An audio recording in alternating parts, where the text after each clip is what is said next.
Hey everyone, welcome to the Stay Hungry podcast. Today, have we got a treat for you?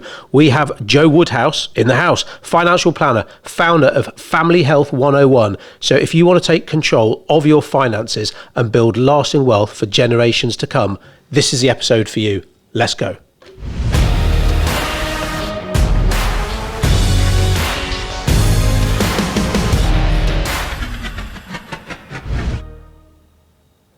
Joe Woodhouse, how's it going? Yeah, really good, mate. Yourself? Excellent. All great here. All great here. We love to start asking, starting everything with the three W's. What do you do, who, and why? Over to you. Okay, so what do I do? I am, by day, I'm a financial planner. So I help people with their family wealth, basically. So I help people manage their finances today and in the future. What, why, and who was it? What, who, when? Yeah, so what, who for, and why? Oh, who for? So my clients are predominantly British expats based in the Middle East. That's because I lived out there for 10 years. I've also got clients in the UK as well. And why? I suppose really I fell into it from a young age.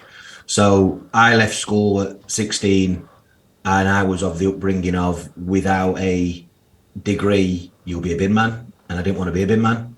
So I got pushed into going to college. Right. And then in the meantime, my mum got me an interview with a local bank. Right.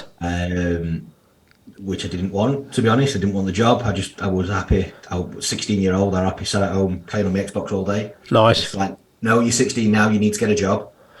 So I then went along to this interview, got a job, left the interview, still not knowing what the job was, other than I'm going to work at a bank. And then I started working on Saturdays as a cashier at Lloyd's Bank in Sheffield. And I just fell in love with the whole process. That not so much the balancing my till side, that was horrendous. Like I think I got the record for the most till errors. So if you wanted free money, come to my till.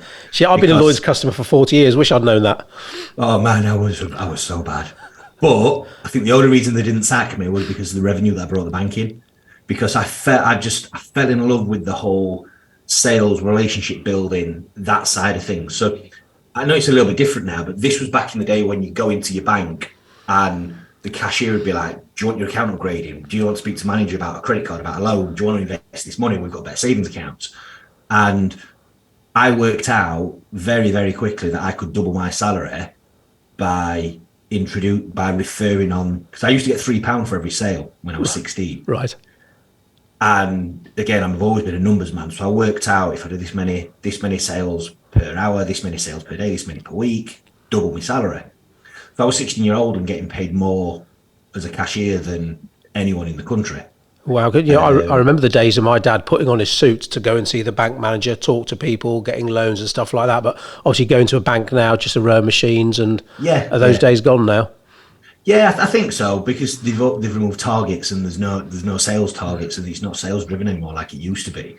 But I was like a dog with a bone. You did not leave my till until you were sat in front of the manager or you stormed out of the banking hall in disgust because I wouldn't leave you alone. I was that bad. God. So you must have had the most money out of all your mates then, but how many of your mates would have put in the work that no doubt you had to do to get the money? Yeah. I mean, I grew up in a very working class environment in Sheffield, so all my mates were now the plasterers, the joiners, the electricians, the traders, and there's nothing wrong with that. It was just I didn't want to do that. I mean, I can't even hang a picture frame. And back then, they were all on the old YTS schemes. They were all sort of going to college to learn how to be a plumber, to learn how to be a brickie. So they were earning £100 a week. And like I said, for me, I just became engrossed in the world of sales. I read every sales book. I remember there was a book called KISS, Keep It Simple series, sales, and it became a Bible. This book was this big, it was this thick, it was dog-eared, but it went everywhere with me, and I just became obsessed at just getting better at everything. And I'd got my funnel and I knew my stats. I knew how many people I needed to serve, how many I needed to talk to, how many of those would then sit in front of one of the account managers. I knew what their success rate was. I very quickly worked out that he's a better salesman than him. Therefore, he gets first refusal on everything. So you must have had some kind of like unofficial like guide or mentor or something? Or where were you picking this stuff up? Literally just from books. Where was that knowledge? Because I know people sort of my age who've been in business sort of 40 odd years who wouldn't know some of the stuff you've already said. Yeah, you need to find it out, don't you? You need to search it out. And because I was that enthusiastic about it, I was everyone's golden boy. So, and I suppose one of my first mentors, a guy called Ian Twarwick, and he is the guy that actually made me pack in college. Right. Which, to my dad's disgust, my dad didn't speak to me for 3 months when I did that. But I'd been at college like five weeks. It come up to the first half term in October, and I remember being sat on this row of cashiers, and they were 16-year-old sort of spotty faced me, and then all these 5 middle-aged women who used to mother me. They're amazing. I still speak to a lot of them today. But one had got A-levels, one had got a degree, one had got a master's. And I just thought, you sat here on this row of tills with me, and you've got 20 years on me. And then I went over and I spoke to Ian, who at the time was one of the top advisors in the UK. Went on all the incentives, all the trips, like won everything. And I said to him, what qualifications did you have at my age? And I remember like yesterday, he just leaned back in his chair, and he used to have his toothpick in his mouth. Leaned back in his chair, took his toothpick out, pointed at me and went, son, when I was your age, couldn't spell my fucking name. And then he picked up this piece of paper out of his drawer, crumpled it up and threw it at me. And I opened it up, and it was payslip. And it got more zeros on it than I've ever seen. Wow. And instantly I just went, how do I do this? And he said, what are you doing? I said, at college. He's like, why are you at college? I'm like, I don't know, just because I've got been bullied into it. Like, that's what I told I needed to do to get a job. And he says, if you want to do this, go into college tomorrow, tell them to shove it, and then start working here full time. And that's what I did. That was it. Bloody hell. Because I know a lot of people say, I mean, I went to university simply because I didn't really know what I want to do. Looking back now, I totally admire people who, right, I want to be a dentist, I want to be a vet, so I need these qualifications, so I need to go to college, university, whatever. But for other people, there's so many opportunities now, and I'll do whatever I can to support my children as long as they're happy. But would I really push them down the university route? It's like, well, no, not if it, unless they're a bit lost or whatever. If it's not the be all and end all. Well, like you say about your parents, my parents, like doctor and nurse. If I hadn't gone to university, I think they would have like died with shame. To be honest, there was that kind of pressure, what friends and family would say, you know. Whereas now, I got it from the other end of the spectrum though. So my dad's a market trader, sells second-hand bric-a-brac on Sheffield Market. My mum she passed away now, God bless her, but she was always a secretary. She worked at school, she worked at the NHS, she worked at the local council, like part-time jobs. So my dad like grew up with nothing, like off the roughest council estate in Sheffield. And like my dad's life goal achievement was to buy a house, to get off the estate and buy his own house. And he did that. I mean, dad did pretty well for himself. But no Woodhouse had ever been to university. And I'm the oldest of 7 or 8 grandchildren. So I was going to be the first Woodhouse to ever go to uni. And I was always pretty switched on and pretty sharp at school. And my dad had these aspirations, these dreams of me becoming a barrister. So my dad had not had a formal education. My dad left school when he was 12. But I was going to be the golden light sort of thing moving forward. And when I packed college in, it broke his heart. Oh, right, okay. But looking back now, obviously he wanted the best for me and he still does. But I also think there was a bit of ego involved with that. So he, like you said yourself, so he can tell his mates, my son's a barrister. Yeah. So he can tell his mates that my son's got a degree. He's the first Woodhouse, he's the first one in the family ever to do that. I bet it was. That were really difficult for me dad to wrap his head around. And even when I started doing very well within the bank and winning all these awards, it took me dad a long time to actually come round to the idea. And I think I was only about 30-year-old when he actually said, do you know what, you made the right decision. So what did he think when you up sticks obviously do tremendously well over in Dubai? I mean, did he come see you over there? Because it must have been a bit different from his background, from what you say. Yeah, very. So yeah, my dad, they used to come out twice a year, my mum and dad. But again, that was the other thing. So I then got a stable job in Lloyd's. And I left the UK when I was 22. So I then became an account manager at Lloyd's, worked my way up to one of the senior managers. And then when I was 22, I'm like, right, Dad, I'm packing it all in again. I'm moving to Abu Dhabi. He's like, why? I'm like, for a commission only job. He's like, what do you mean? I'm like, I don't get a salary. He's like, what do you mean? And my dad couldn't get, I saw the potential with it. But my dad, again, he couldn't get his head around that. He's like, right, you've worked your arse off for the last 6 years to get to a position where you're at, where you're on a very good salary at 22-year-old. You've just bought your first house, and you're going to throw it, and you're going to throw it all away. And I'm like, no, yeah, I'm good. It's an opportunity. And look, I always try and weigh risk and reward with everything. Mm-hmm. And for me, the potential reward of doing that could be literally life-changing. And luckily it was. But the risk of it was, I lose this job. It doesn't work. I left on good terms in 6, 9, 12 months. If it doesn't work, I come back to the UK with my tail between my legs, a little bit embarrassed that I've failed at it, but I can always get that job, or even maybe drop a rung down the ladder and then work my way back up again. So that was always there.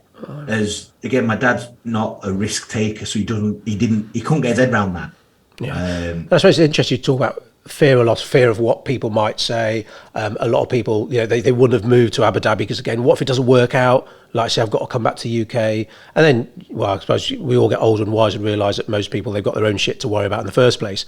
But even now, we still see business owners maybe not, in our field of marketing, not promote themselves as much as they want to because of the fear of what some people might say and all that kind of stuff. I mean, sort of skew a little bit. So obviously you've grown your business a lot organically through Instagram, for example. And that's one of the challenges we have. Like I said, to stick your head above the parapet, it takes some confidence because you will attract a few dickheads, I suppose. So, I mean, do you want to quickly share your Instagram story? Because we specialise mostly on the paid for side of advertising. You have grown your business massively organically. So sort of, how did that come about? What made you think, right, okay, well, I'm doing well. I know there's potential to serve even more people. This is the route I'm going to choose and this is how I'm going to do it. So how that all came about. So I've always had mentors. I've always had coaches. I've always had people I've worked with, and a mentor who was a mentor of mine for years, and he still is as well. A guy called Spencer Lodge. So this was about 2015, 2016. So were you in Abu Dhabi at this point? Yeah, I was out in Abu Dhabi. Yeah, Spencer's a very good family friend now, and he said you need to start creating content. He said, you need to start making videos. I'm like, what? He's like, you need to start making videos and putting them out.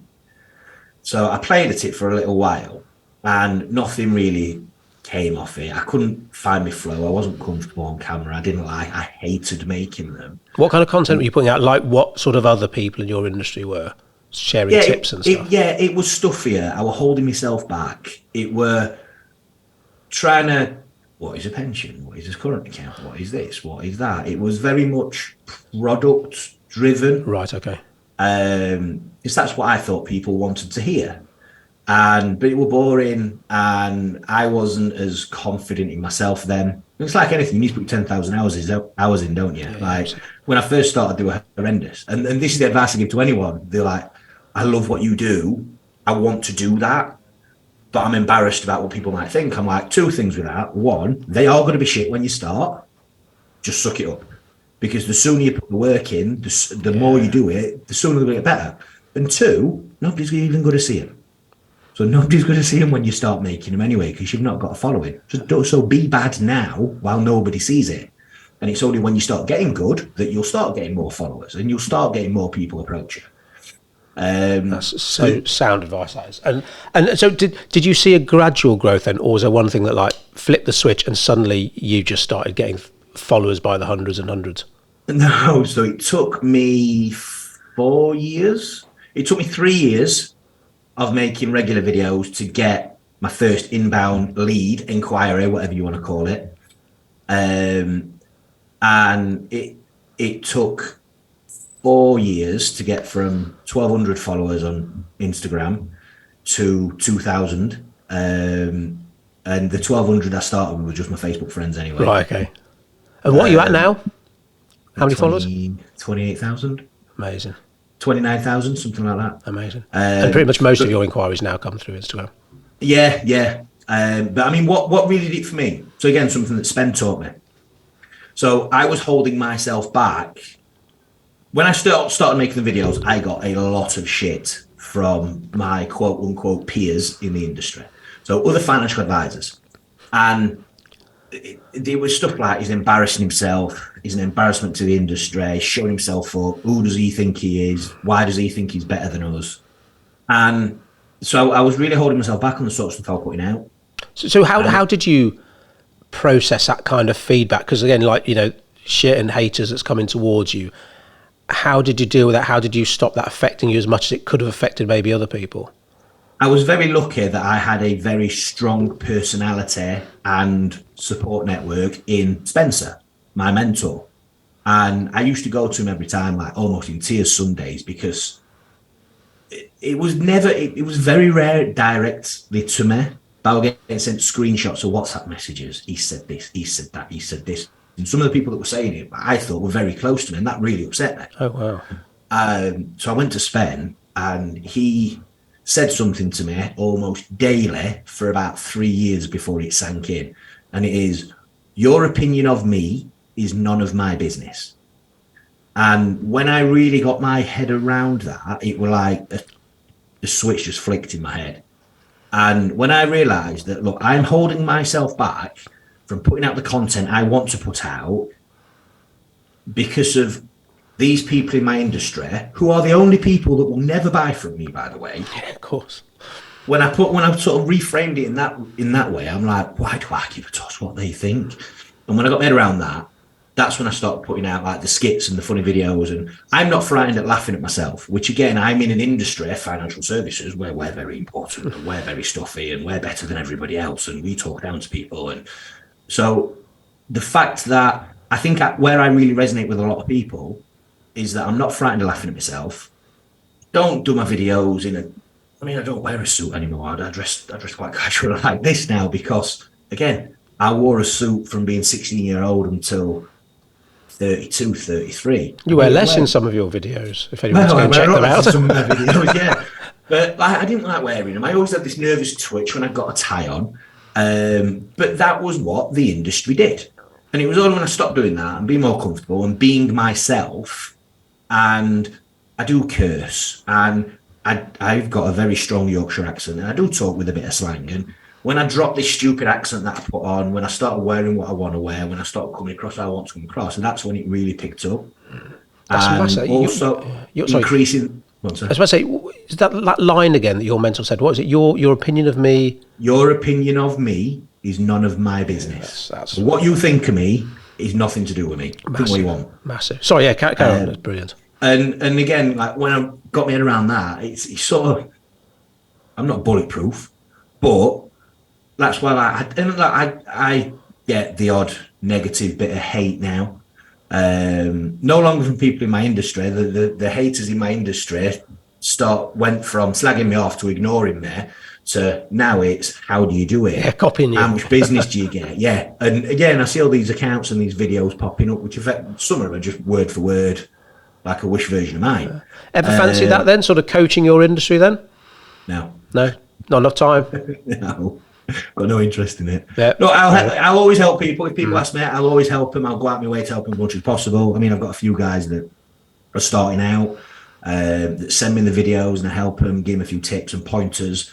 I'll always help do that, but I've got no interest turning that into a course or into a mentorship or mastermind or anything like that. Like I said, I'm very conscious of my time, and I know what I'm good at and know what I enjoy. And I've always sort of been a believer of anything that I don't want to do, I outsource it, which is why I've got a very good team around me where it comes to sort of my health, my fitness, my everything, like day-to-day living.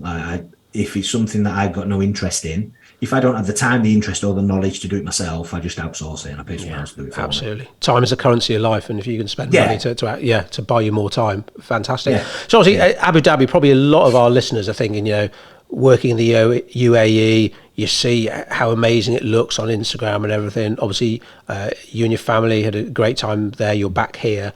I do remember you said to me that obviously there's fantastic wealth over there, but there's also quite a bit of pressure to say keep up with the Joneses, which can create its own problems in terms of how much money you've actually got left in your wallet at the end of the day.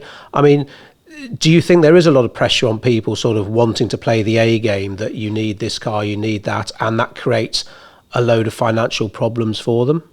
1,000%. So if you ask any expat why they move to the UAE, it's always monetary reasons. Tax-free, better income, better job prospects, create a better life for my family. But then 60% of expats leave the Middle East in a worse financial position than when they actually got there. 60%? Wow. 60%. Yeah. Wow. So there's this disconnect somewhere. And where that comes is lifestyle creep, i.e. you earn more, you spend more. And people get sucked into this lifestyle, where they get used to going out to all these fancy restaurants, spending a fortune at the weekend. And look, it's like dirham, which is the currency in the UAE. It's like monopoly money. Because the denominations are that high, and I did it as well, people completely, for quite a few years, people completely disconnect themselves to what they're actually spending. And what a lot of people tend to do is they spend and then they save what's left. When in reality, you should save and then spend what's left and create yourself a budget. But like I said, look, I fell into the trap myself. I moved out there when I was 22 in this commission-only job where I didn't get paid a salary, and I started earning more money than I could ever imagine. And I just went crazy with it. And I was spending a fortune on all sorts of stuff. And I even went as far as mentioned before, I'm a numbers man, so I know all my stats inside out, upside down, and on the red. So I knew exactly what my average client size was. So I stopped looking at expensive things like business class flights and watches and 5-star suites in hotels as money, and started looking at it as, it's only another client, that. So that's only an extra 2 deals next week.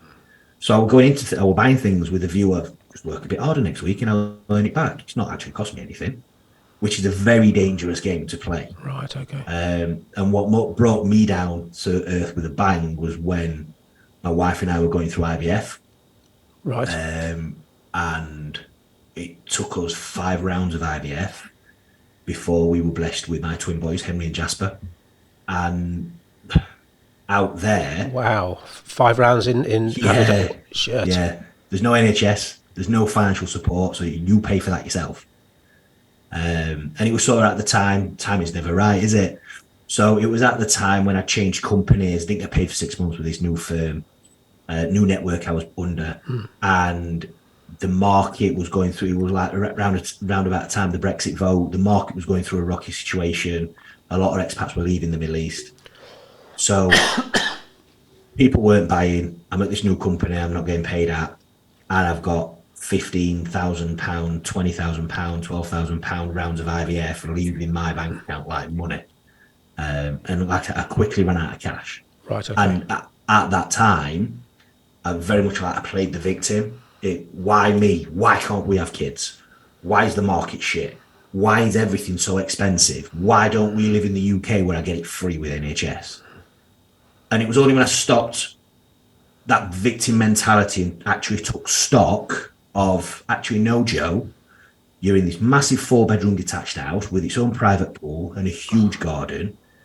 You've got a housemaid, you've got a full-time driver, you've got 2 flash cars on the drive, you're flying all around business class everywhere you go, you're staying in all these 5-star hotels, you're going out brunching every weekend, spending a fortune.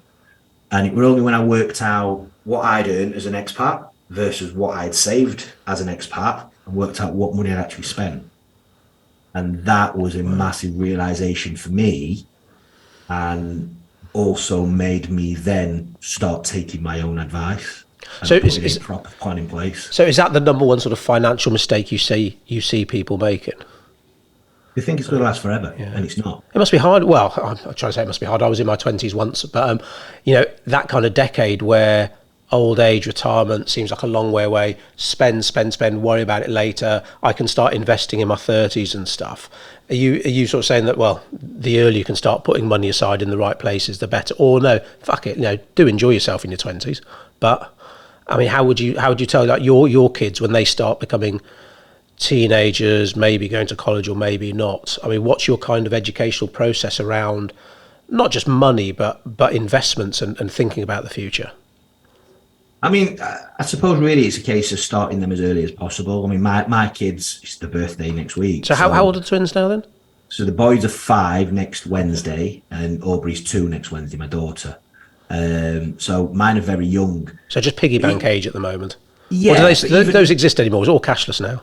yeah, but even now I'm trying to, like, whenever we go out anywhere, they always pay, like, on my card. Like, I want to get them used to making transactions. I want to get them used to counting money. I want to get them used to, like, when we go to take them to the shops and sweets, I'll give them £1 or whatever it may be.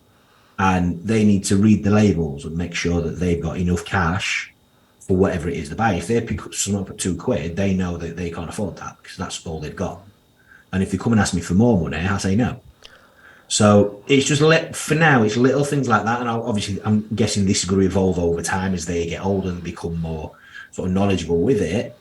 But I will get them. I mean, I do now. They do chores around the house, jobs around the house that they get paid for, that they can then do with that money whatever they want, usually spend it on toys at the weekend or whatever it may be, or sweets.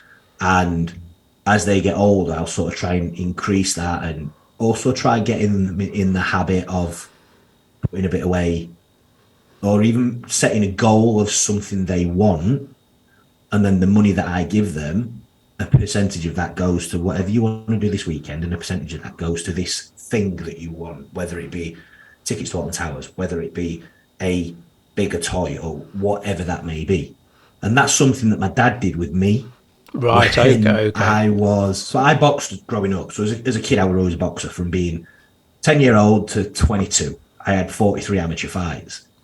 And as a kid, I wanted to be a world champion boxer. So I remember my dad's a market trader. I remember my dad being I was 12, 13-year-old. My dad said, "What do you want to do when you leave school?" I'm like, "I want to box." He's like, "Yeah, but what do you really want to do?" I'm like, "I want to box." He's like, "Yeah, but what's your plan B?" I'm like, I'll come and work at markets with you. You seem to do all right. And it was the biggest mistake I ever made, because 6-week holidays were coming up. Week before, he's like, "Right, I'm going to take you to the markets with me for the summer holidays." I'm like, "I want to go out and ride on the bike." He says, "No." I said, "Come on the markets with me and I'll pay you £9 a day."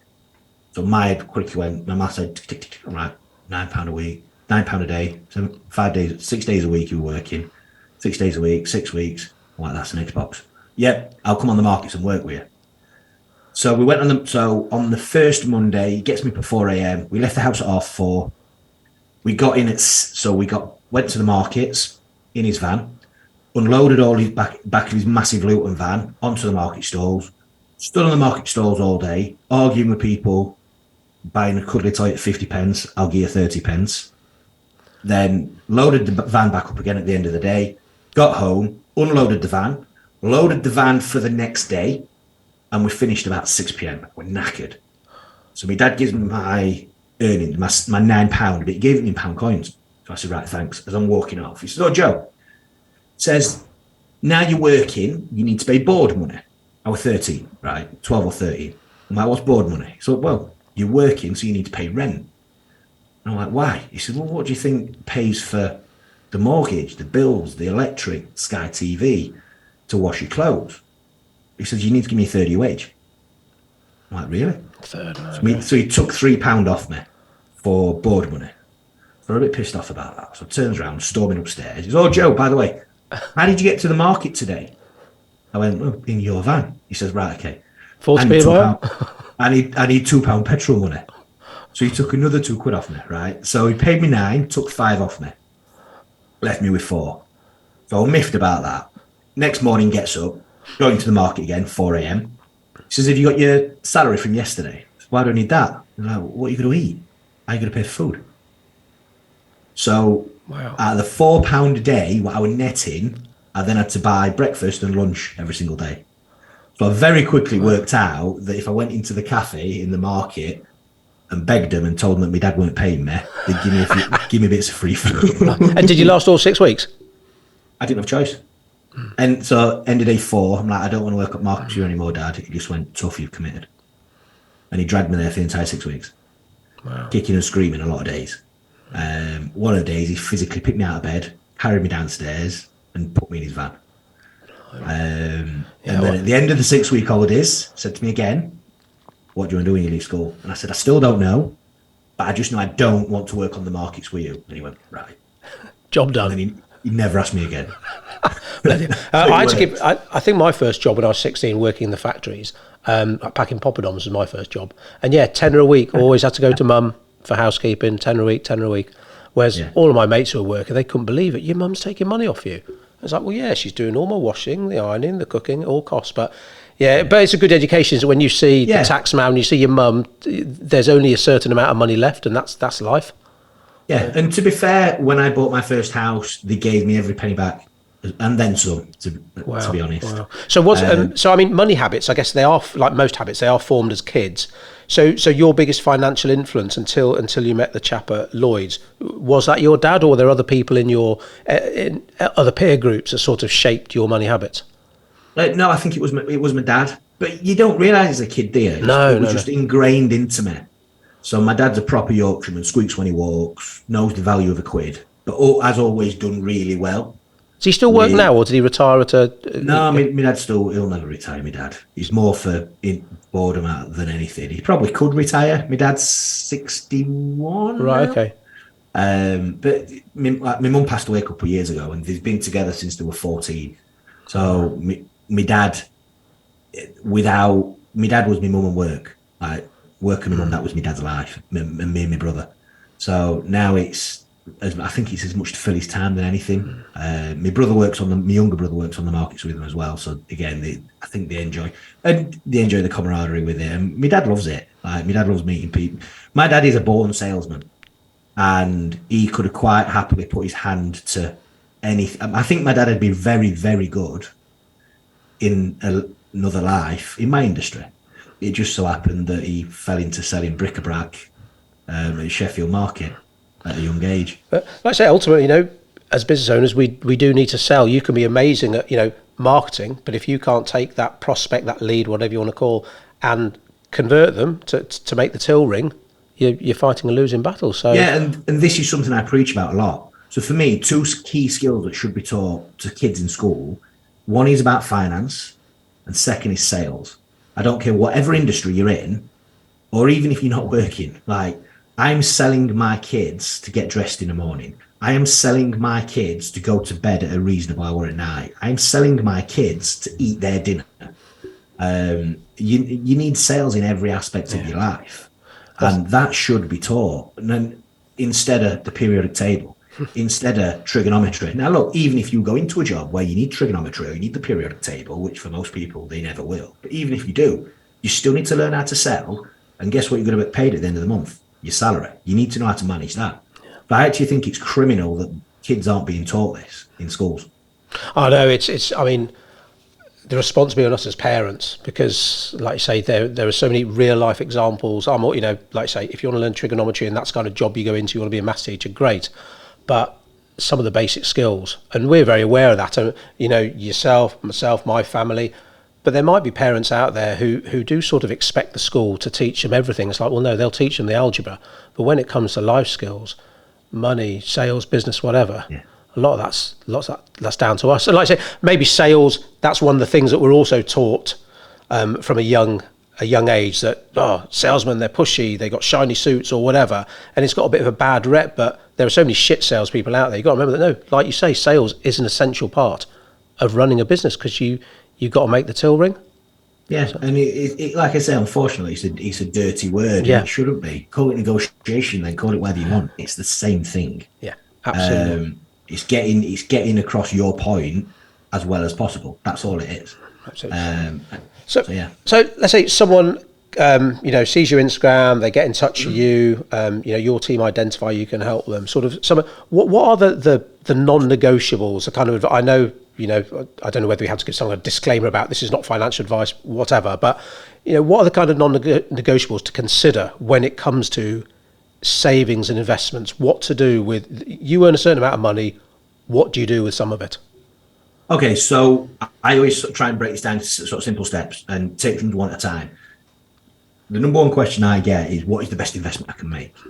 And with a lot of time I say to people, look, that's the wrong question that you're asking. So first, we need to make sure that you box certain things off. So first things first, have you got adequate protection in place for today? Forget investing for the future. If something happens to you today, are you and are your family taken care of? Okay. So if you have a family, if you have people that are financially dependent on you, you need life insurance. Okay. So you need to know how much life insurance you actually require, and then more importantly, put it in place. Because if you didn't come home tonight, Andy, and you're the main breadwinner in your house, how old are the girls? I think about, got terrible now. 16 and 13. Right, okay. So if we take your youngest, she's potentially going to be financially dependent on you for at least the next 11 years if she goes to university. Okay. So you need to make sure that your income is replaced for at least the next 11 years and then some. Okay. So that for me is a non-negotiable. Okay. And it's something that I even get people to sign a disclaimer, quite a horrible disclaimer as well. If I get that I don't believe in life insurance, it's a waste of money. I'm like, if you want me to help you with anything else, you and your wife sign this then. Wow. Which basically says, I understand I have a shortfall of X. However, I don't believe it's important to protect my family if I was to die today. Wow, they just think they're going to live forever or something. Yeah. Wow. And I make husband and wife sign it.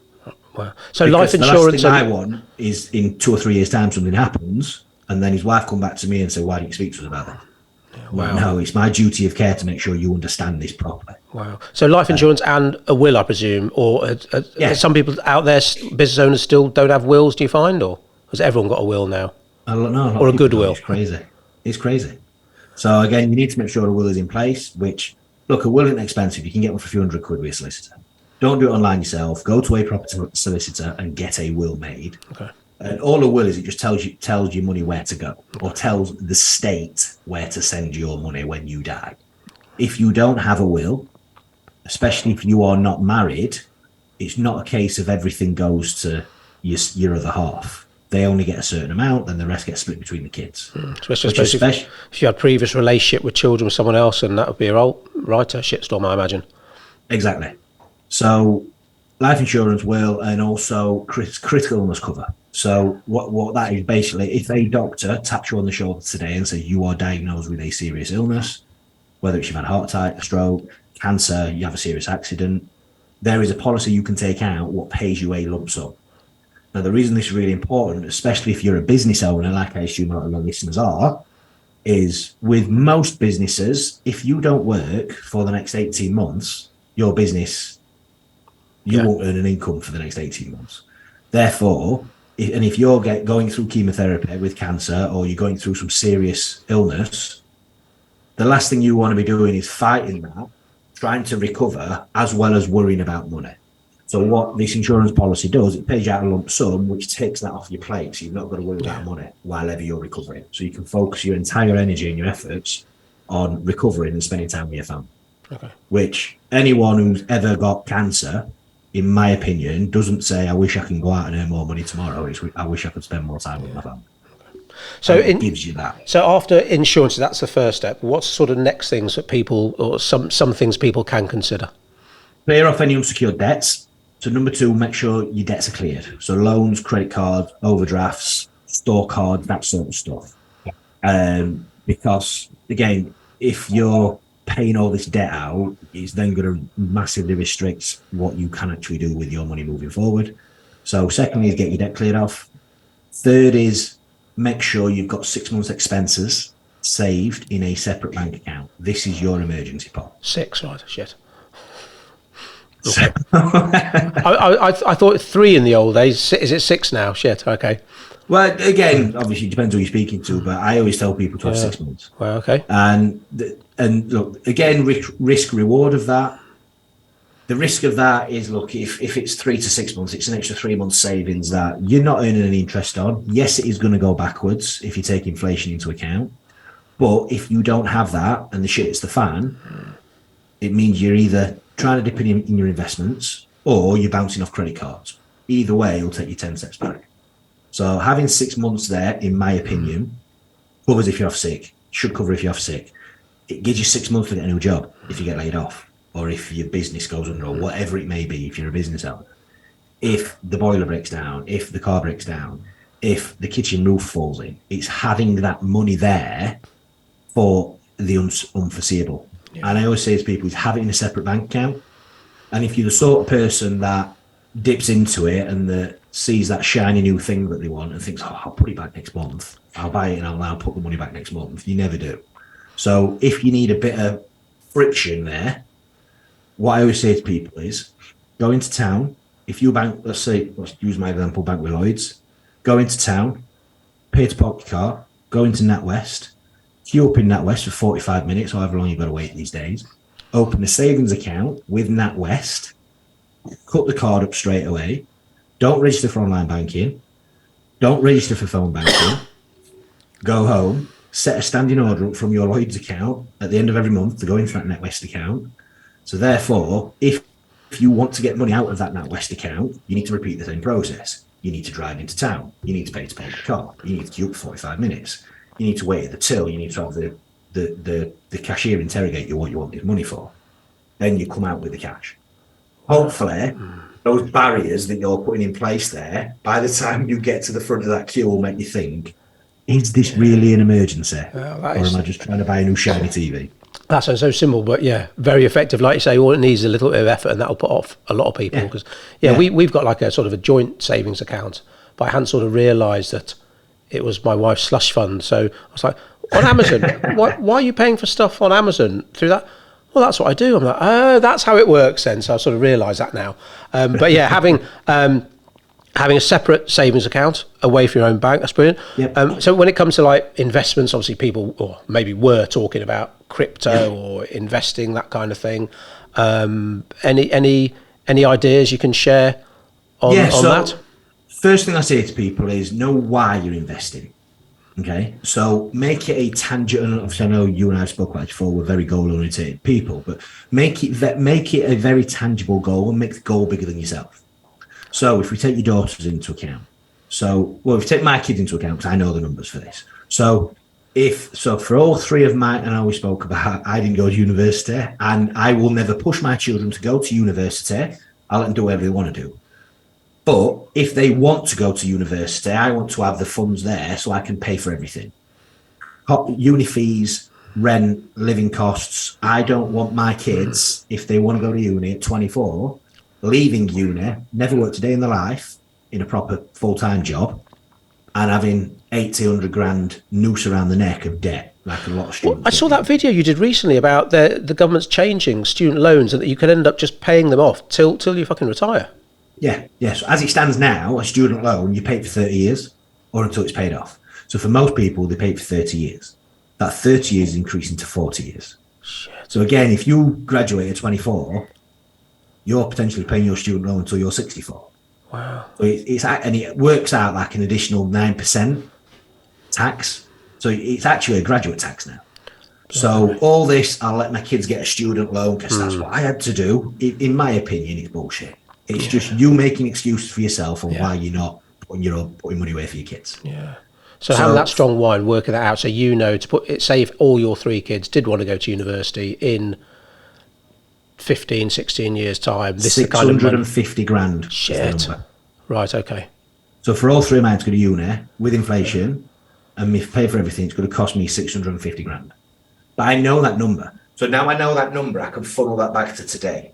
So I know exactly what I need to do today in order to get them there. So, and again, I've done a mixture of a lump sum for each and on a monthly regular basis. But I also know if this month, because I'm going on holiday at the end of the month, if I think, do you know what, I'm not going to invest this month and I'll catch up, I know potentially that means that Henry or Jasper might not be able to go to university when they're 18. One of them, bear in mind the twins, one of them I might have to hold back a year because I can only afford to send one.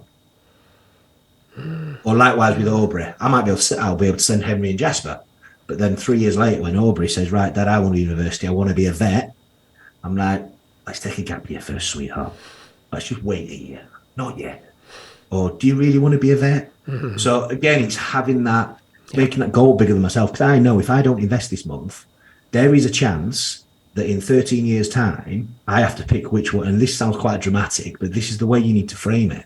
In 13 years' time, potentially, I have to pick my favourite twin. Because if I don't put this money away, I can only afford to send one of them, not both of them. So he's doing that, and it's same for retirement. So again, if you want to retire at 60, 65, he's working out what sort of lifestyle you would want, factoring inflation, and then funnel it back to today. And knowing full well, if I don't put this money away, you're not retiring at 65. You're going to have to work till you're 70, or you're going to have to start stacking shelves at Tesco for 5 years, or until the day you die, which is something I am not willing to do. You know, I'm just generally thinking now of 3 families I know who have got 3 or 4 kids each, and not all of the kids have gone to private school because they couldn't afford it. So they've sent, say, 2 of their kids to private school, third or not, and the chip on their shoulder. So these are people my age now.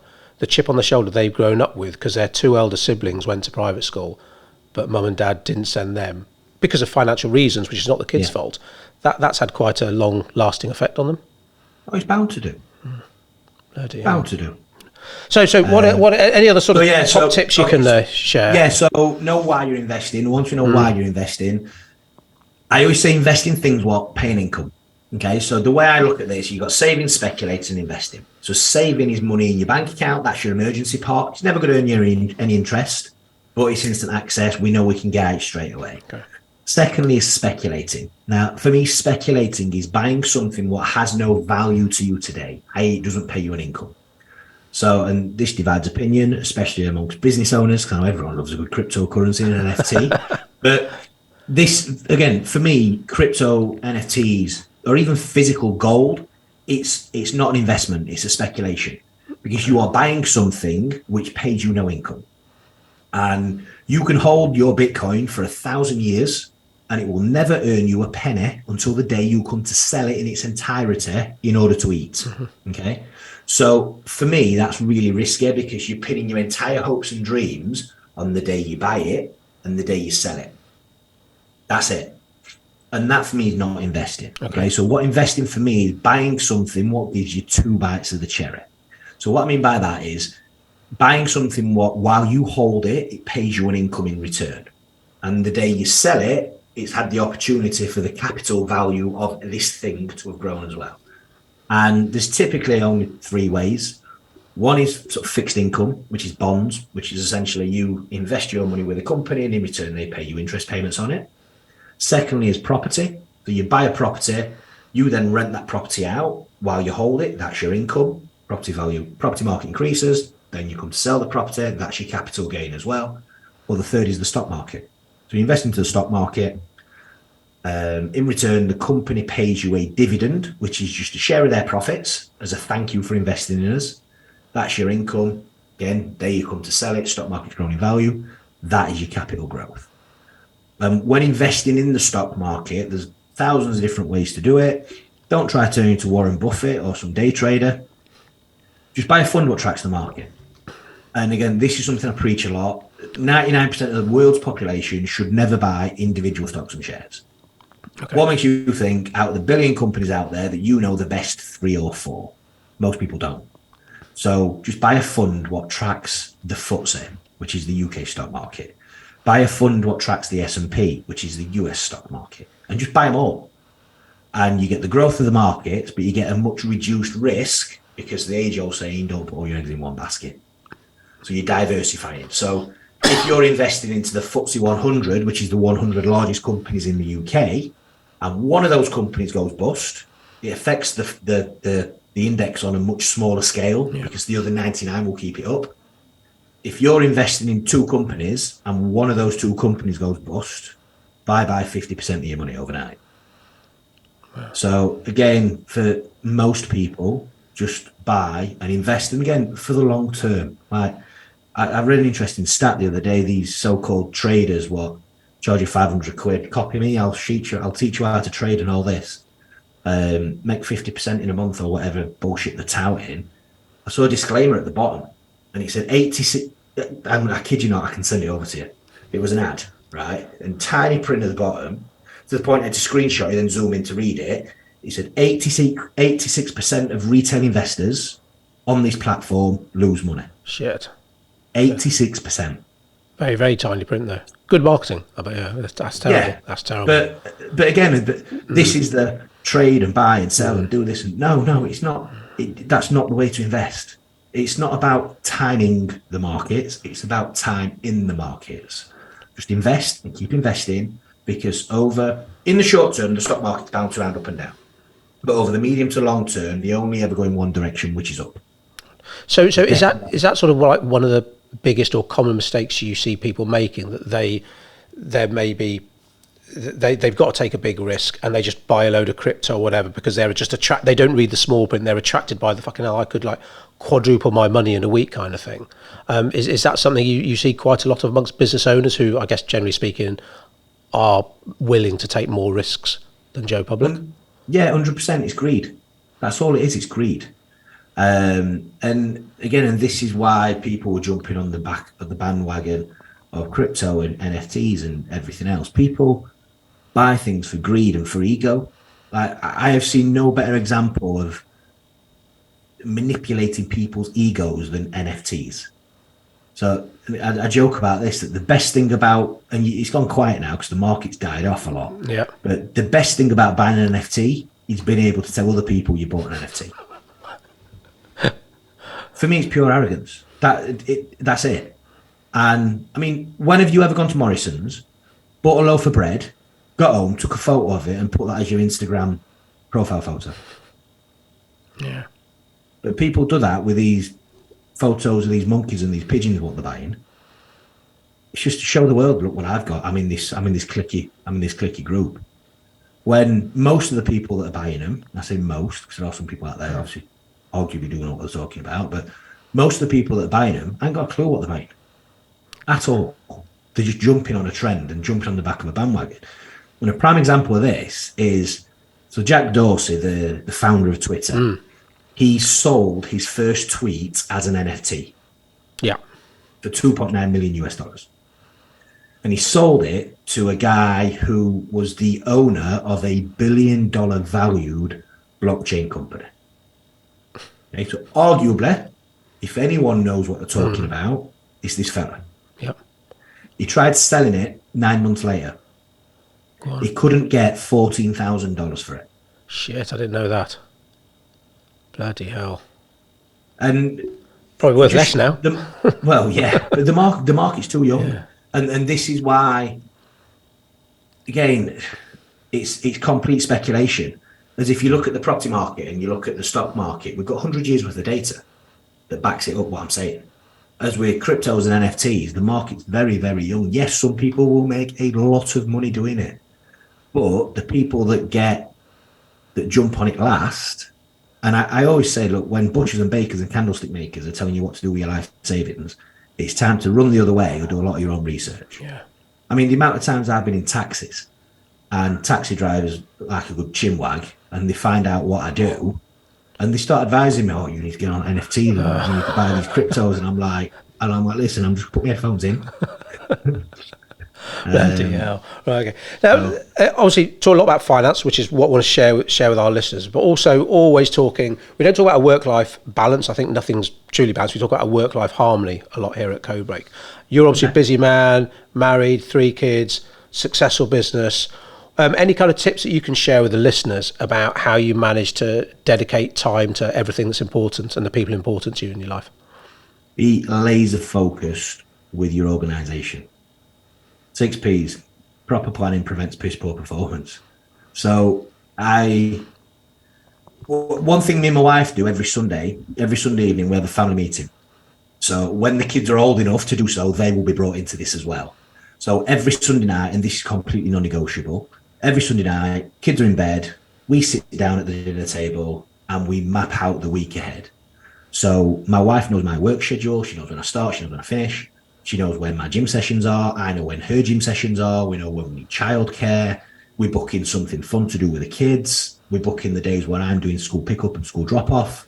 We book in a date night or a date day, or even just coffee for an hour every single week. Make sure we find time for ourselves. And we always put something in that we look forward to throughout the week. And that goes in the diary, and once it's in my diary and in the schedule, it's as gospel as any meeting with the most powerful CEO in the Middle East. And once it's in, and we then stick to it. So that's one thing, is just be very, very organised and make sure you communicate as well. because I mean, my wife's the director of my business. So we are very intertwined with work and relationships, and the relationship. But again, treat it like a partnership. Like, at the end of the day, if you've heard the saying, "Happy wife, happy life," so you need to work together on it. Quiet life. Yeah, and also for me, I've got my non-negotiables as well. So like daily, weekly, or have you got daily non-negotiables? Yep. So 5 o'clock every day, my laptop's closed. I only work I do 4 days a week, so I take Friday, Saturday, Sunday off. Nice. And I get up ridiculously early. I've always naturally done anyway, but I'm up. Is that your dad's a thank for that, I guess? Yeah. No, exactly.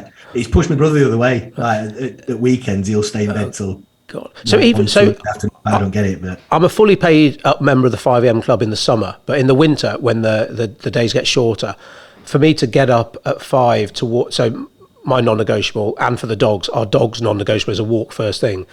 So it's hard to walk the dogs in the dark with a torch at 5 in the morning in the winter time. Like now, it's light, it's a joy.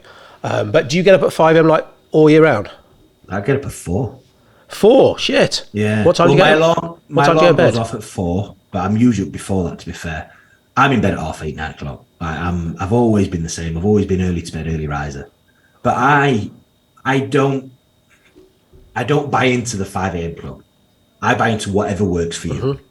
I know people that are very, very successful that stay up until 2 in the morning and don't get up till 10 o'clock the next day. That works for them. And this took me a long time to get my head around as well when I started growing my team, realizing that not everyone's a morning person.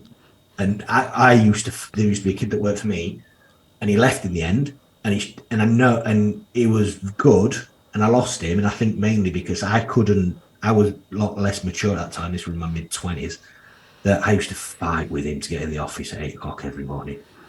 And we used to have these raging battles. And he used to say to me, "But I'm better in the afternoons. I'm not good in the morning." And I just couldn't get my head around it, because that's what works for me. Mm-hmm. For me, between 4 a.m.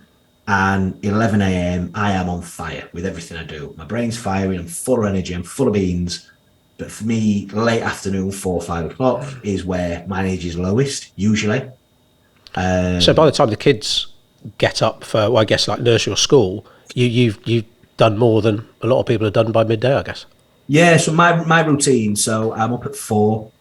I journal. I do something for my business every single day, whether that be empty my inbox, whether it be send a couple messages to clients, whether it be I always reach out. I always make sure I speak to a client before I go to the gym. I suppose, yeah. What's the time difference then? So your clients are in Abu Dhabi, so okay. Yeah, 3 hours. So I'm always sending messages or emails or Instagram or whatever it may be. I always do something for my business every single morning. Nice. I say journal, and every morning I do something to make myself sweat and move. Have you bought into the whole ice bath thing? I know that won't make you sweat, but are you in the ice bath, putting it on Instagram, or? I tried the showers, cold showers. I did it for about 9 months, and I didn't really notice much of a difference. I got a chest infection. That's what happened to me. So right, okay, yeah. But it works for a lot of people. That's great, but it's individual, isn't it? Yeah, so I don't buy into that. Okay. So you, Jim, because obviously we mentioned briefly early on that a couple of your Instagram videos, maybe you're not wearing too many clothes. So go and check that out, everyone. So obviously you keep in shape. So your fitness, what's the kind of non-negotiables around your fitness? Is that every day? Is it certain times a week? How do you fit all that in? So I'm at the gym 6 a.m. every morning. Well, so I train 5 days a week. Okay. So I do resistance training 5 days a week. I also do cardio daily as well. But I've got a bit of a gym at home, so I do my cardio at home. Okay. You still keep your hand in with any boxing? No, not really. It's more, I enjoy more resistance weight training now. I think there's a lot more to it than people understand, like the bodybuilding style trains. There's actually a lot of technique to it. And I've just become, I'm quite obsessive with things. Okay. And you've got a proper routine. It's not, I'll just do this today and a bit of that. It's like, I know exactly what I'm going to be doing at the gym. Oh, yeah. So I've got a coach who sets my program. Like I said, I'm massive on mentors. I'm massive on coaches. So I've got my fitness coach who does my nutrition. He does my training plan. He tells me how many steps to take every day. He tells me how many minutes cardio to do every day. But he's constantly evolving and changing depending on what the goals are. I mean, I just had a photo shoot on Thursday, which I've been prepping for 20 weeks for. I'm 36 and I was in the best shape, like hands down, that I've ever been in. Well, I've seen on the nutrition side, there was me tucking into, what had Paul got us? Like some giant cookies, but you were there, you had like rice, pasta, broccoli and stuff. And I was like, that's why he looks like that. Amazing discipline, that is. Yeah, but I love it. And I thrive off the routine of it as well. So like I said, I love routine. I feel there's a lot of freedom in structure. There's sort of, strange as that sounds. No, I know exactly what you mean.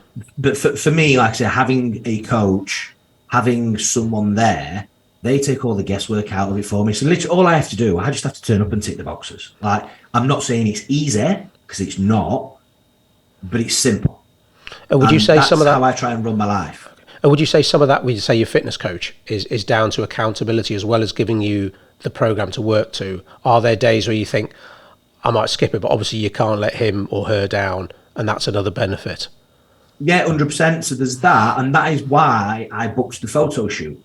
I've never done anything like this before. Okay. So just a bit of clarity for the listeners. So basically, I had a physique style fitness photo shoot on Thursday just gone, where I basically had some tiny shorts on, covered in fake tan, covered in baby oil, posing in a gym while a professional photographer took photos of me. And it sounds really alien and really strange to a lot of people that have never done it. And it did to me when it got suggested to me by my coach last November. I'm like, I ain't doing that. And he's like, and I'm telling you, it'll keep you focused. And it did. Literally for 20 weeks, from the 9th of January until the 1st of June when I had the shoot, I was lasered in. I have never been, and it sounds really strange when I say this, we were constantly dropping my food all the way through. I got down to around 5% body fat by the end of it. I was absolutely peeled inside out. So how many calories are you on by the end of that? So at the end of it, I was on 2,000 calories training days and 1,600 rest days. But I mean, my training consisted of an hour and a half intense, heavy weightlifting, bodybuilding style, so resistance training. Right, okay. And I also did 60 minutes cardio every day and 16,000 steps. 16,000 steps on top of the cardio? Yeah. Shit. Yeah. Right, okay. Yeah. Bloody. So because I've seen a photograph you showed me. I can't remember how many years ago it was, but you basically a lot younger, and you weren't in the anywhere near the shape you're in now. So was there something that started that journey transformation before, the photo shoot and all that? What made you kickstart that aspect of your life? So I started thinking about it when the boy, so I used to be massively overweight. I mean, I'm 5'9". At my worst, I was 120 kilo. I was huge. I was out of breath climbing the stairs. I was in such bad shape. And it started to me when my boys were born, June 2018. I was like, look, I don't want to be a fat dad. And I want to see my kids get older and grow up. And I want to be able to chase them around the garden and kick a ball with them. But then they were in hospital for 2 weeks when they were born because they were in NICU. That was horrendous. But so they spent 2 weeks in hospital in intensive care. Shit. So then I was like, when they get home, I'll start. Then they got home, and then the sleepless night started. Then I was like, I'll wait till they start sleeping. And then I blinked, and then a year had gone. And what was the catalyst for me was my mum got diagnosed with terminal cancer in the summer of August the 4th, 2019. And basically, a doctor said to my mum, listen, you've got 2 years and you're going to be dead. Shit. That happened. And you're in Abu Dhabi, obviously, at this point. I was in Abu Dhabi. And then literally an hour later, I got a message, and I had this realization moment then of my mum has had her health and her life and her chance to see her grandkids grow taken away. Sorry.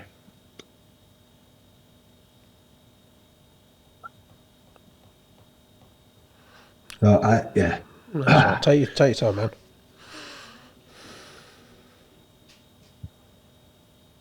I just thought, look, she's had that choice taken away from her and her health taken away from her.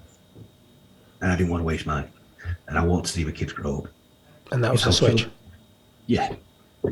And then call it fate, call it whatever you want. Literally an hour later, I got a message off my first coach on Facebook, basically just saying something along the lines of, I help busy professionals lose weight, get their life in order, see the family this, build their engine, blah, blah, blah.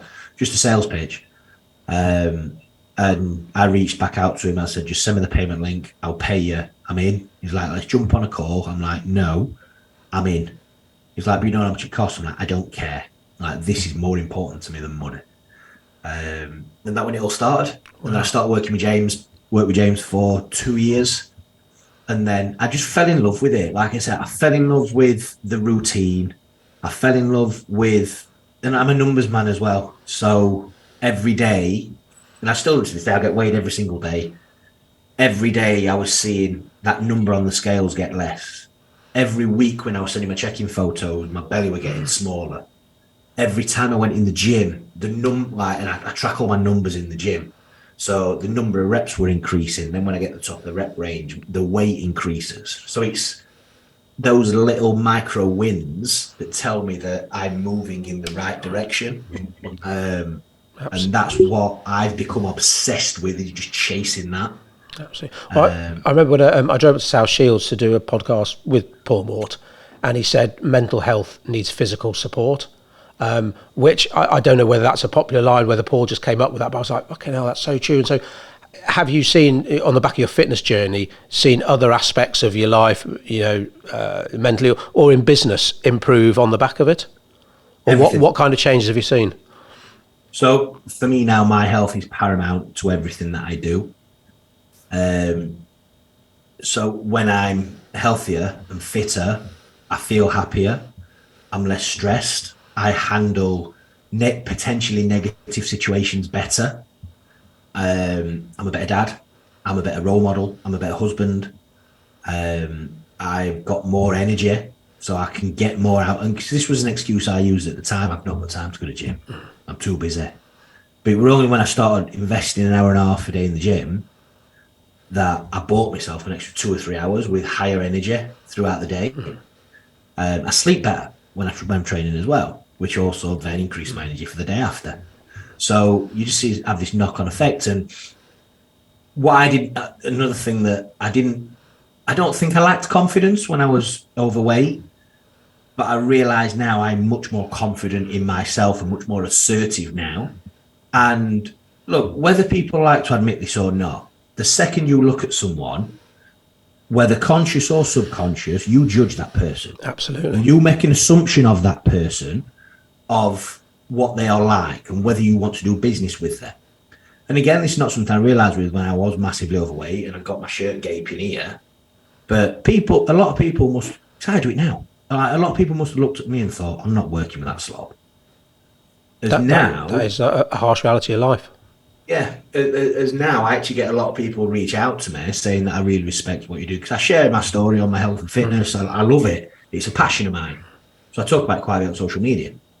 And I get a lot of people reaching out to me as much as the finance side of things as the health and fitness as well, and saying, look, I want to work with you because you clearly take this serious, you're clearly very disciplined, you clearly run a very balanced life, family's important to you, health's important to you, and you're the sort of person I wanted a business with. Yeah.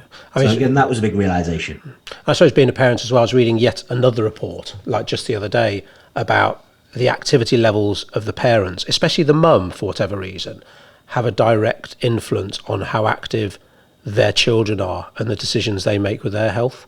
And obviously, I guess, we're all about leading by example rather than just telling kids what to do. It's like to show them what to do. And hopefully hopefully my fitness journey, your fitness journey certainly must be very, very impactful on your family. Yeah. And my wife as well. Like, my wife's massively into it. So like when the kids get up in the morning, if it's before 7:15, they know that daddy's at the gym. I then they see me get in from the gym every morning with my gym bag. At nights, like, my wife goes in the afternoons. So I do the bath and bed routine most nights and my wife goes to the gym then. So they know mum is going to the gym. So then they also see sort of the food we eat. They see how we eat. They see us going out with the dogs to get our steps in. This might sound very intense to a lot of people, but this is the life we live, and it's what makes us happy. It's like what we enjoy doing. We enjoy feeling better. But flash forward 5 or 6 years ago, me and my wife were out on the piss every weekend, getting absolutely blind drunk in the Middle East. So we've done both sides of it. But like I say, now we're much more content. We're not hungover at the weekend. We've got much more energy for the kids at the weekend. And like I said, we try and lead by example. Yeah, absolutely. I mean, my wife and I had done the party thing in London, not quite the same as Abu Dhabi, but we for about 10 years, on the piss all the time, working in the media industry. It was great. We gave up drinking we did over 2.5 years, and now we drink maybe once a fortnight, once a week, but literally a couple of glasses and that's it. It's by choice. I mean, I appreciate some people maybe can't have just the one, but for us, that's a much more fulfilling way to live than what we used to do. It was great when we did it, but now we've just got other priorities.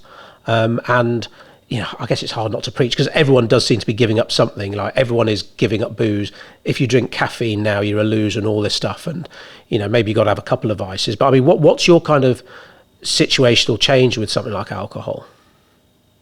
So I see alcohol now as, I would never say I was an alcoholic, but I got to the stage where I was drinking just for the sake of drinking. And the negative impact of that was the day after my energy was low, which meant that I was snapping at the kids. So I weren't as good a dad. And I wouldn't want to train the next morning. And then I'd eat shit the next morning. And most nights I'd eat shit. At the end of a skinful, I'd be trying to find the local kebab house when your inhibitions are out of the window. So I'd eat shit in the night and have all these extra calories, which I didn't need through the actual alcohol itself. I'd wake up the next morning. I would then eat shit all day.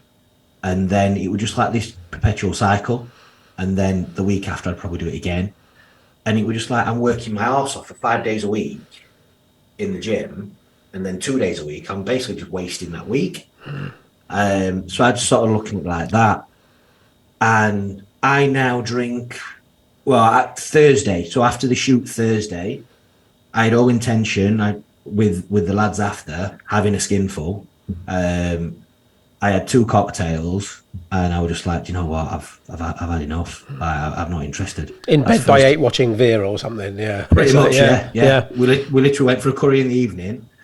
And then throughout the curry, I was like, lads, do you mind if I just go back to the hotel and go to bed after this? And like, no, of course not.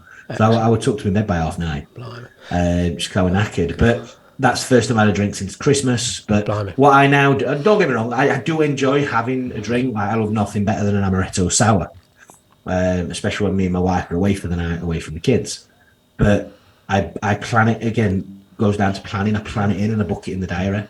Because if I don't book in the diary, a drink tonight might lead to a couple of drinks tomorrow if there's a few beers left at the house, if we've had a barbecue. So I make sure it's pre-planned in the diary. It's like, all right, this is the date I'm drinking this quarter. And then I stick to it. It's amazing. I mean, one of the things we do with a brand new client is like look at their growth journey. And like I say, it's all about planning. And it's amazing how many business owners, they don't have a plan for anything. They want to earn more money, but they go around in circles because they don't know where they're going, or they want to get fitter or whatever it might be. And even though it might sound a bit twee these days, because everyone on Instagram seems to be journaling or whatever, but unless you write stuff down, where you want to go, how you're going to get there, what are the non-negotiables, you're just making life a lot harder for yourself. But I guess maybe some people, they just think it's a load of bollocks, load of woo-woo stuff, or they're just not willing to change. Maybe they're just not coachable. But I mean, what kind of a difference has it made to you? Like your Sunday meetings, for example, you and your wife, you sit down, what kind of an impact has that had in terms of doing the stuff that you want to do? Oh, massive, because if you take that Sunday meeting into account, we both know exactly what our jobs are for that week. We both know where the other one's going to be. It's not about controlling, but we both know like when other ones at appointments, or I need to do the school run today, or she needs to do this, or I need to do that. So again, so we cover for each other with it. So we're never coming into a Wednesday morning. It's like, you need to pick kids up at X. I'm like, you didn't tell me about that. Yes, I did. I told you 3 weeks ago. Yeah. Why ain't it in your diary, sort of thing? So every Sunday, both of us calendars are up together and we sync them to make sure that we're both on the same page.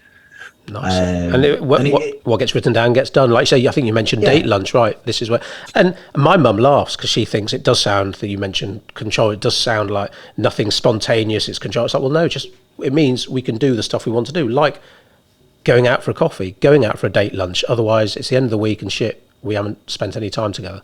Yeah, or even worse. I mean, and I said this to my friends as well, and they laugh at me when I tell them about our Sunday morning meetings, but. I'm like, all right, when was the last time you and your wife went out for a proper date? And you see them scratching their head. I'm like, I can tell you exactly the last 5 ones we went on just by getting my phone out. It's in there. It's done. And you know yourself, if you don't plan it in, if it's like, oh, should we go out at some point? Yeah, we'll go out at some point.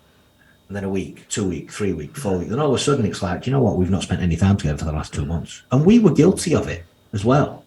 And one thing I've always said, and one thing my dad always said to me when I was a kid, always growing up and before we had kids, is when you have children, your life ends.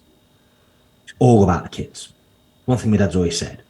And that has been something, don't get me wrong, I adore my kids. I'll do anything for my kids. But I will, and I've always said this to Laura, I will never, ever, ever be just a parent. Ever. I need my own life, and we need a life together, me and my wife, as well as the kids, because I'm a big believer. If I'm not 100% myself, I've got nothing to give other people. So again, that's something I've always been very. What's the word I'm looking for? That's always something I've had a big focus on, is making sure that, especially me and my wife, we never become just parents. We are Joe and Laura. And Joe and Laura need time as Joe and Laura. No, I totally agree. It's putting your own oxygen mask on first. But sometimes I think maybe on social media you just get a distorted view. It does look like if you're a parent and you do stuff without the kids or whatever, you're a shit parent. But it's really like me, you know, you and your wife have been together for lots of years. Me and my wife have been together for like over 20 years. And it's like, yeah, because we are a bloke, a lady, a husband and wife, and we are also parents. That's a big part of our life, massive part. Yeah. And like we do anything, but it's not 100%. Yeah, I completely agree. And look, like I said, I love them to bits, but you know, kids are intense, aren't they?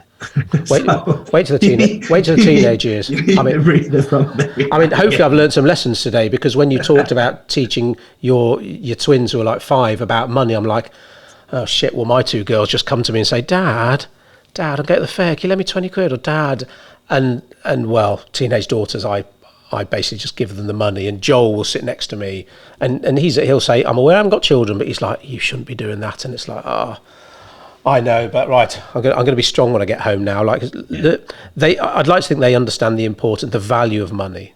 This is what something costs, and this is what daddy has or mummy has to do to earn that money. But sometimes when it's like, no, if you want me to give you 10 quid, you need to wash the car or do something. And I'm all for sharing with the kids as well and talking to the kids, because again, you said it yourself, kids copy what you do, not what you say. So if you're stressing about money, they see that, they sense that. If you've got red letters coming through the post, they see that. They might not understand what they are, but they'll remember them red letters. And when they see their first red letter that's for them in the future and they open, it's like, shit, is that what mum and dad used to stress about all the time? Yeah. Like if bailiffs coming to your door, kids remember that. So like little things like, I mean, I've got quite a few rental properties. So if I'll go to the letting agents or solicitors or anything, I'll take the kids with me. So I want them to know that this is what daddy does. This is where daddy invests his money. This is sort of what we do to protect ourselves. So I try and, like I said, they are very young, but I try and have these conversations with them, which will only increase as they get older. I explain to my kids what we do. And I mean, my kids can actually explain what I do. Well, the boys can anyway.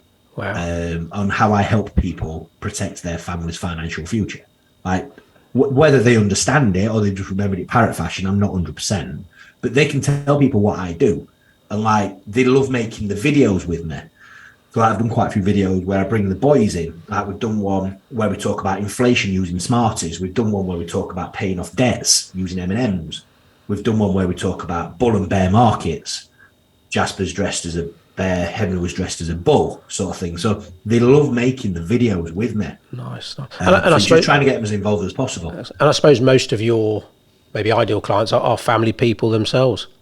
Yeah, kids and dogs, people love them. Oh yeah. So well, you mentioned dogs. I didn't know you had dogs, but yeah, obviously they can be a bind, but in terms of making you get up, that my kids now, when I come back from work, they generally don't rush to the door, but the dogs always do, and you get that nice welcome.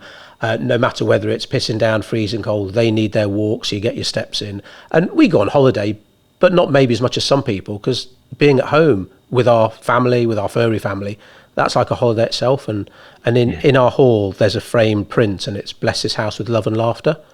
And I think, as parents, obviously that massive responsibility, because so much stuff you've said, you're like, oh, that's my dad. So much, to my shame, when my dad was alive, I didn't think he taught me that much. But when I look back, I'm like, shit, that was dad. Oh, my dad. One of the big things we always say here is about when it comes to especially selling, people talk and they don't listen. But my dad, years and years ago, and it was to do with dating, before my first date, and my dad, I just assumed he'd be the last person to go to for dating advice. This little Indian bloke. And he said, God gave you 2 ears and 1 mouth. Use them in that ratio. And that is something I just talk to the team about all the time. And I was like, shit, that was from my dad, and that was from my dad. And it's weird how you look back and realise that so much of our thinking and our habits are formed in those early years, and it's a massive responsibility, but a privilege as well. So I really think we put the world to rights here, Joe. Got a couple of quick fire questions for you that I know aren't pre-planned, so I'm going to put you on the spot. But before I do that, what is the best place for listeners to find out more about you and what you do? Best place is Instagram. So it's Joe, Joe _ family wealth 101. Excellent. We'll make sure we put that in the show notes as well. Definitely go and follow Joe on Instagram. So got a couple of quick fire questions for you here, Joe. Let's go. Right. What's your favourite film and why? Oh, nobody will have heard of this. So it's a film called The Power of One. Oh. Nobody will have heard of it. So my wife, actually, it's an old boxing film. Morgan Freeman's actually in it, but when he was much, much younger. And it's about a young South African lad, white South African lad, growing up in South Africa in like this Nazi school, and how he boxed and how his coach was a black South African. Amazing film. And I had it on a video as a kid, and I watched it that many times. The VCR just ate it. And I remember speaking about this. Everyone that ever listens, I'll talk about this film all day. I love it. And then one day for my birthday, my wife managed to find a DVD version of it. So I've actually got it on DVD. I'll bring it to the next meetup. So without knowing anything about it, is it based on a true story, or is it a fictional? Yeah. Oh, wow. Yeah. Right, I'll need to look that up then. Brilliant, excellent. The Power of One it's called. The Power of One. Lastly, what's the best mistake you've ever made? Oh. Do you know what? Probably overspending in my 20s. And like I say, it took me going through the IVF and basically running out of money before I then realised that it wasn't because of all these additional IVF costs. It wasn't because the market was down. It was because of the poor life choices I had made until that point that got me there. And that for me was a big realisation. And when I also then tried to find the positive out of every negative. Wow, blimey. Joe, deep stuff. It's been a pleasure. Hope you've enjoyed it. Lots for our listeners to take. I appreciate your time very much, and I will see you soon. Thanks again for being on the Stay Hungry podcast. Take care, mate. Cheers, Joe. Thanks. Bye-bye. Bye.